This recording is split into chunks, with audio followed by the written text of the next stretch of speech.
When you think of the greatest scorers in NBA history, of course people will think of Michael Jordan, Kobe Bryant, James Harden, Kevin Durant, even LeBron for longevity. Even Wilt Chamberlain averaged 50 a game one season.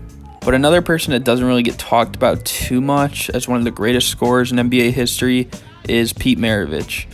And today we're going to discuss what if he was playing in today's era. What's going on, guys? SMH Super Mario Hoops back with some more hoops. And today I'm going to discuss what if Pistol Pete Maravich was playing in the NBA today.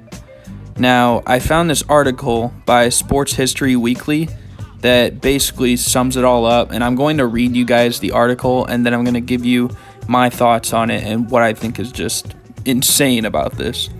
It's been stated that UNC legend Dean Smith was the only coach who could keep Michael Jordan from scoring under 20 points a game in college. But if offensive legend Pistol Pete Maravich was playing hoops under today's rule, it's doubtful any coach appreciating his unique talents would have any responsibility keeping him under 70 points a game. Pete Maravich averaged 44.2 points a game in college while playing varsity for LSU in the late 1960s. After the Atlanta Hawks grabbed him with the third pick in 1970, his offensive production was just as noteworthy, putting up about 24.2 points a game, 5.4 assists over the course of his professional career. At the time he was playing in college, there was no three-point shot. Dale Brown, the former coach at LSU, commissioned a study of every shot taken by Maravich, and he concluded that had there been a three-point shot, Pistol's average would have increased to 57 baskets a game.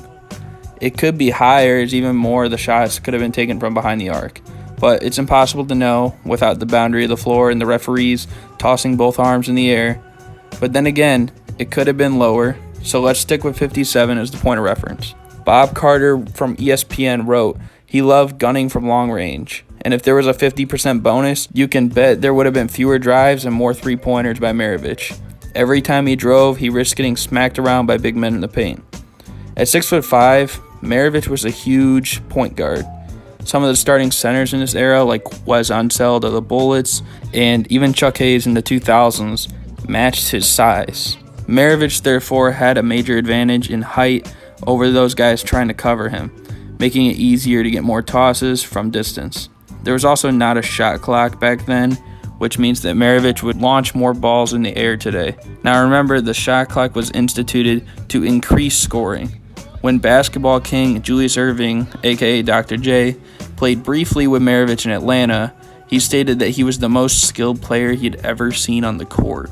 The three-point weapon and a time constraint on holding the ball would also force a new defensive strategy around Maravich, though to his advantage. A proficient long-distance shooter compels opposing players to spread out, resulting in other types of scoring opportunities and more room for Maravich to operate. Averaging over 5 assists a game in the pros, his passing skills were unmatched and could be lethal on the court today as well. Covering a working offense by playing zone defense 20 feet from the basket is challenging, if not unwise. It puts at least 40% of the defenders too far from the net, hopelessly out of position, and beyond the range of crashing the board for rebounds. So trying to double or even triple team Maravich in a zone strategy around the three-point line would be pretty much ineffective, as he and his team would find more ways to score against an unbalanced defensive formation. With a three-point shot, the only way to hold off the basketball prodigy from North Carolina would be through man-to-man coverage. But even before the arrival of the three-point rule and the shot clock, it was already tough going up against Pistol Pete Maravich. He was a 3-time NCAA scoring leader who later became a 5-time NBA All-Star. You can even ask Walt Frazier of the New York Knicks, who was considered a top NBA defensive guard of the 1970s. Playing for New Orleans at the time, Maravich tossed 68 points on him on February 25, 1977, when the Jazz beat the Knicks 124-107. In that game, Maravich rode high with 26 field goals on 61% and 16 free throws. With even more room to maneuver, more time resulting in more shots, only one defender on him, fewer shutdown specialists, and 50% more for sinking those beyond the arc that were well within his range, if not his sweet spot, it's tough to see how Pete Maravich would not have averaged 70 points a game in college with a supportive coach under today's rules. Now, that is the full article. If you want the article, I'm going to put the link to it in the description. It's by Jonathan Yates, who is a sports writer and talk show host of the Sports History Weekly. Now, what I have to say about that is, would he realistically average 57 baskets a game or 70 points a game in college? I mean, it's kind of hard to say. I don't think it's really that realistic to say that they're just going to average 70 points a game in this era. What I will say, though, is that with this era and with the prominent three-point shot as opposed to no three-pointer back in like the 1970s, I think that you would definitely see an increase in Pistol Pete Maravich's scoring. I mean, this is a dude that even in the NBA averaged over 30 points a game when in his prime. So I think that we have to consider that. And like they also mentioned, he was also a really good playmaker, really good facilitator. So if you try to double team or triple team him, I mean, we already see like Russell Westbrook put up triple doubles on night in, night out. Nikola Jokic, Luka Doncic. Pete Maravich might be averaging a 50-point triple double if this is all going through. But, 57 baskets a game, I mean, I think with today's league and with how much talent there is and also the parity around the league in today's game, maybe a few years ago when there was the Kevin Durant Warriors or, the Big Three Heat or the Big Four Celtics, maybe you could argue against that. But right now, it seems like there's a lot of parity in the NBA. And if Pistol Pete Maravich was taking 57 shots a game with those other guys on the team, I mean, that's probably going to cause some controversy. And it might even be, if it doesn't work out, it might even be a worse situation than what we see right now with Bradley Beal and the Washington Wizards, and where he's basically trying to do everything, but it's not resulting in anything. They're one of the worst teams in the league.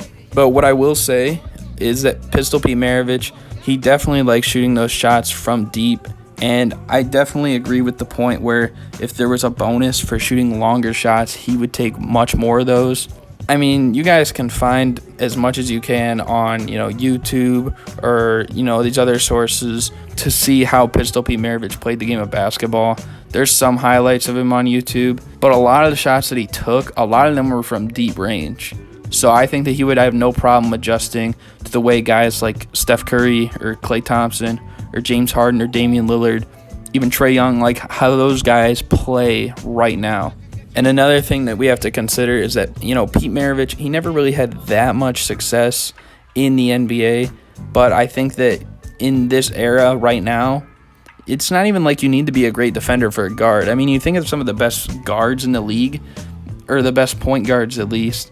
I mean, Chris Paul's a pretty good defender, but some of the guys like Steph, Dame, Kyrie, even Westbrook, he's kind of more of a gambler on defense. Some of those guys aren't really the greatest defenders, and Pete Maravich still has a size advantage, which would help him out. But the dude was just so crafty, and in a way kind of like Luka Doncic, where even if he wasn't extremely fast, which Pete Maravich did have some quickness to him as well, but even if he wasn't extremely fast, he could still get his shot. He could still get what he wanted, whenever he wanted, however he wanted. And I think that's something that we also have to take into account with putting him in this era where he'd be averaging, probably 40, 50 a game. I think 40 points a game is definitely possible for Pete Maravich in this era if he was shooting this many shots and, a lot of three-pointers. We see like Steph Curry's taking like over 10 three-pointers a game in his prime. Pete Maravich could be taking 10 three-pointers, maybe even 12 a game. He could be taking more. Now, he's probably not the shooter Steph Curry is, but, the volume would definitely be there. And his true shooting percentage would probably be insane as well, because this dude would be dropping 40, 50 bombs on every other night. But I don't know. I think that I just wanted to give some light on Pistol Pete Maravich because he's one of my favorite players that I never got to see growing up. And I think not enough people talk about him. But personally for me, I would probably say he's, about a top 50 player all time. He doesn't really have the accolades or like the complete resume, but he's probably one of the top 10 or top 15 most skilled players in NBA history. And not enough people talk about him, but I never see anybody ever give him hate either. This is a guy that, like, pretty much whenever he's mentioned in an NBA combo, he automatically gets respect because it's like, that was Pistol Pete Maravich, and he could do pretty much anything. But yeah, guys, I hope you all enjoyed this video. If you did, be sure to like, comment, and subscribe, and even feel free to turn on that notification bell. That way you'll know every time that I'm about to post a new video. And let me know in the comment section below your thoughts on Pistol Pete Maravich. You know, what parts of this do you think are realistic? Would he average 57 field goal attempts a game? Would he average 70 points a game in college? Or do you think maybe he could average about 40 points a game in the NBA? Because personally for me, I think that's definitely more realistic and more achievable. But it's not like that's something to diminish either. You know, that's still pretty crazy. But I think we can all agree that whether or not Pistol Pete Maravich was well before his time with his style of play, that he was definitely a legend. But yeah, again, I hope you guys enjoyed. And that's pretty much going to do it for me. I'm out. Peace.